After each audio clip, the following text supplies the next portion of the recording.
Goeienaand, welkom by ons aandgodsdiens. Daar is vandag 'n populêre soort Christelike prediking wat die indruk skep dat die Heilige Gees se werk gesien word in genesing en deurbraak en voorspoed en sukses in die gelowige mens se lewe. Nou moet ons dit seker duidelik sê, God kan genees, hy voorsien, hy kan uitkoms gee en hy kan deure oopmaak, natuurlik. Maar Petrus wil vanaand ook vir ons in ons skrifgedeelte iets dieper wys as dit. Hy wys vir ons dat die Gees van heerlikheid ook op God se kinders rus wanneer hulle deur die vuurproef gaan. Die Heilige Gees is nie net die Gees van krag nie, hy is ook die Gees wat ons in ons lyding aan Jesus Christus vasbind. Petrus sê nie vir ons, glo in Jesus en al jou lyding en bekommernisse is iets van die verlede nie. Nee, hy sê, moenie verbaas wees oor die vuurproef waaraan julle onderwerp word nie. Kom ons lees dan nou 1 Petrus 4 vanaf vers 12 tot 19. Geliefdes, moenie verbaas wees oor die vuurproef waaraan julle onderwerp word nie. Dit is nie iets vreemds wat met julle gebeur nie. Wees liewer bly hoe meer julle in die lyding van Christus deel, want dan sal julle ook oorloop van vreugde by sy wederkoms in heerlikheid. Geseënd is julle wanneer julle beledig word ter wille van die naam van Christus. Dit is 'n bewys dat die Gees van heerlikheid, die Gees van God, op julle bly. As een van julle ly, moet dit nie wees omdat hy 'n moordenaar is, of 'n dief, of 'n misdadiger, of 'n kwaadstoker nie. Maar wanneer iemand ly omdat hy 'n Christen is, moet hy hom nie daaroor skaam nie. Inteendeel, as draer van daardie naam moet hy God verheerlik. Die tyd vir die oordeel het aangebreek, dit begin by die huis van God, en as ook ons geoordeel word, en dit is nog maar die begin, wat sal die uiteinde dan wees van hulle wat nie na die evangelie van God wou luister nie? As 'n gelowige beswaarlik gered word, wat word dan van 'n goddelose en 'n sondaar?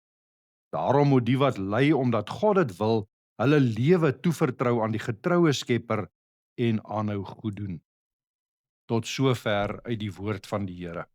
Petrus skryf hier aan gelowige mense wat swaar kry omdat hulle aan Jesus Christus behoort. Hulle leef tussen mense wat hulle geloof nie verstaan nie. Hulle lewe in 'n heidense wêreld. Hulle word beledig en misverstaan en teengestaan omdat hulle die naam van Jesus Christus dra. En dan sê Petrus, moenie verbaas wees hieroor nie. Ons is baie keer teleurgestel wanneer lyding in ons lewe kom. Ons vra, ag Here, hoekom gebeur dit met my? Ek probeer U dan volg, ek probeer dan reg lewe. Hoekom is my lewe dan so swaar, so deurmekaar? Maar Petrus sê, die vuurproef is nie vreemd aan 'n Christen se lewe nie. Christus het nie gekom om ons nou reeds uit alle lyding weg te neem nie. Hy het gekom om ons met God te versoen.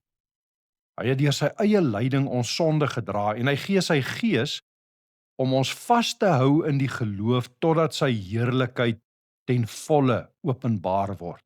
Petrus praat hier veral van lyding wanneer jy as 'n Christen leef, omdat jy Christus bely en nie meer saam met die wêreld wil leef soos voorheen nie. Maar as ons onthou uit ons skriflesings 'n paar aande gelede, hy praat ook van allerhande ander beproewinge. Hy sê ons leef nog in 'n gebroke wêreld. Daar is nog siekte, verlies, teleurstelling, eensaamheid en swaar kry wat deel is van hierdie vuurproef.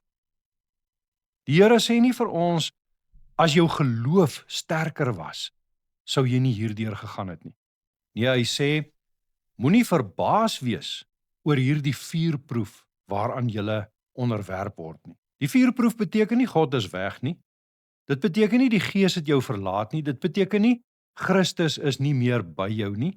Petrus sê juis, as jy beledig word oor die naam van Christus, is jy geseënd. As mense jy uitlag oor hoe jy leef, is jy geseënd. Want die Gees van heerlikheid en van God rus op julle. En dit is ons troos in hierdie gedeelte. Die Gees van God is nie net daar wanneer alles goed gaan nie. Hy is ook daar wanneer jy deur die vuur gaan. Hy hou jou vas as jou hart moeg is. Hy bring jou terug na Christus as jy wil wegdraai. Hy vorm jou geloof vir die dag wanneer Jesus Christus in heerlikheid sal verskyn. Maar nou is Petrus ook eerlik. Hy sê, moenie ly omdat jy verkeerde dinge gaan doen nie. Moenie moeilikheid gaan soek nie. Moenie jou eie sonde, harde woorde of moeilikheidmaker gees die oorsaak laat word van hoe jy ly en swaar kry nie. As ons verkeerd doen, moet ons bekeer. Ons moet terugkom na die regte pad toe. Maar as jy ly as 'n Christen, sê Petrus, moenie skaam wees nie.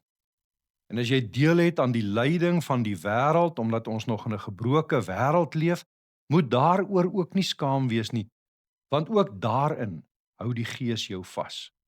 Vertrou jou lewe aan die getroue Skepper toe. Hy het jou gemaak, hy ken jou, hy sien jou en hy sal jou nooit laat los nie.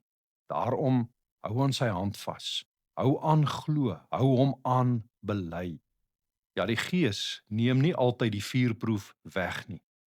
Hy hou ons in die vuurproef egter aan Christus vas. En eendag, as Christus se heerlikheid openbaar word, sal ons sien, die Here het ons nie vir 'n enkele oomblik laat gaan nie. Kom ons bid saam. Here, ons bely dat ons maklik in die geloof teleurgesteld staan wanneer lyding oor ons kom. Ons dink baie keer dat swaar kry beteken U is ver of dat ons geloof misluk het. Leer ons om nie die vuurproef as iets vreemds te sien nie, maar juis te glo dat U Heilige Gees ook hierin met ons werk, om ons geloof te suiwer en ons voor te berei vir die dag van U wederkoms. Vader, ons bid vir die oortuiging van ons geloof, om ook soos hierdie gemeente waaraan Petrus geskryf het, soos vreemdelinge in die wêreld te leef.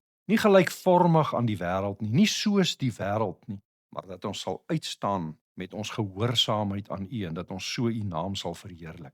Leer ons dan om gehoorsaam aan U te lewe, sodat daar nie lyding oor ons kom omdat ons met die kwaad besig hou nie.